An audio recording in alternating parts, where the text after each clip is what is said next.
The iPhone Air delivers remarkable performance in a super thin and light design that's very durable. I especially like getting A19 Pro power in something this compact, but you have to make some trade-offs for the steep $1,000 price. You get only a single rear camera, which means no telephoto zoom, ultra-wide or macro shots. And while the Air's battery life is solid, it's a few hours behind the iPhone 17 Pro Max. The iPhone Air represents the first major shakeup to the iPhone family in years. The Air replaces the iPhone 16 Plus in Apple's lineup, but it really stands on its own as a completely new device. In fact, the iPhone Air really feels like a blueprint for the future as Apple nears the 20th anniversary of the original iPhone.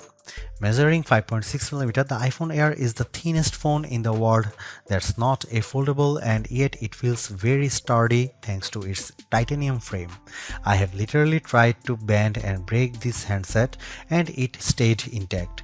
The Air doesn't skimp on performance either, packing an A19 Pro chip for playing demanding games and taking advantage of Apple intelligence. So what's the catch with this super slim Air? There's only a single camera, and while the battery life is pretty solid for something this size, you get less endurance versus the iPhone 17 Pro models. But it might still be the best phone for you, depending on what you are looking for. Here is the pros and cons in my full iPhone Air review.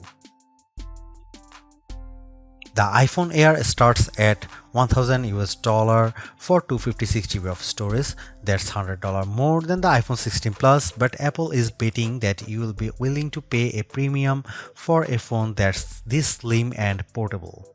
There is just one problem. The iPhone 17 Pro starts at $1,099, which is just $100 more for a phone with triple cameras, a bigger battery, and an A19 Pro chip with an extra GPU core and vapor chamber cooling for better sustained performance.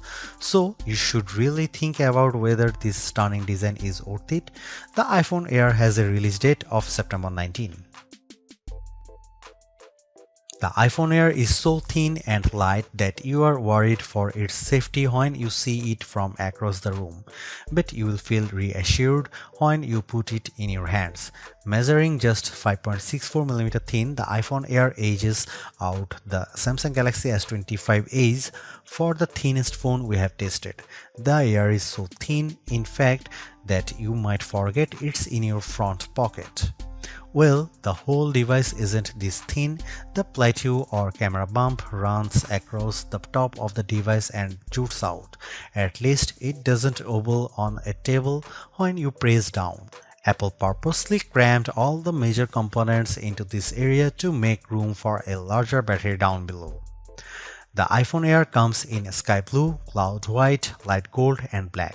Frankly, the black color makes the design look cheap and not as thin. I preferred the sky blue model I tested, which does a better job of showing off the Air's thin profile. Some have complained that the titanium frame is too shiny, but I don't agree. If you are worried about the durability for a phone this thin, I think you can rest easy. I saw a demo that simulated a band with 130 pounds of force, and the iPhone Air shrugged it off. To further fortify the iPhone Air, Apple equipped the phone with a Ceramic Shield 2 display with 3x the scratch resistance of the previous technology and the Ceramic Shield back that's 4x more crack resistant than glass. It is worth noting that the iPhone Air has a single speaker integrated into the earpieces compared to dual speakers for the iPhone 17 and 17 Pro series. During my testing, the Air's speakers got plenty loud when listening to Apple Music, but it did sound tiny at max volume. The iPhone Air features a single 48MP fusion camera with 2x optical quality zoom. No telephoto, no ultra-wide, but it is a pretty strong performer based on my testing. Just don't expect much more from the 10x digital zoom. The iPhone Air does bring some cool new camera features to the table that are also available on the iPhone 17, 17 Pro and 17 Pro Max. This includes an 18MP center stage front camera that leverages a square sensor to let you shoot landscape selfies without having to flip the phone in your hand. Here are some camera samples of the new iPhone Air.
I am torn about the iPhone Air as its remarkable piece of engineering.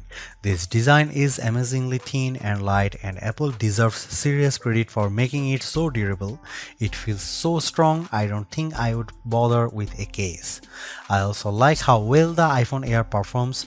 No, it doesn't have the graphics might or sustained performance of the iPhone 17 Pro or Pro Max, but it's faster than the Galaxy S25 Edge and remains fairly cool under pressure, and it offers better sustained performance than Samsung's slim phone.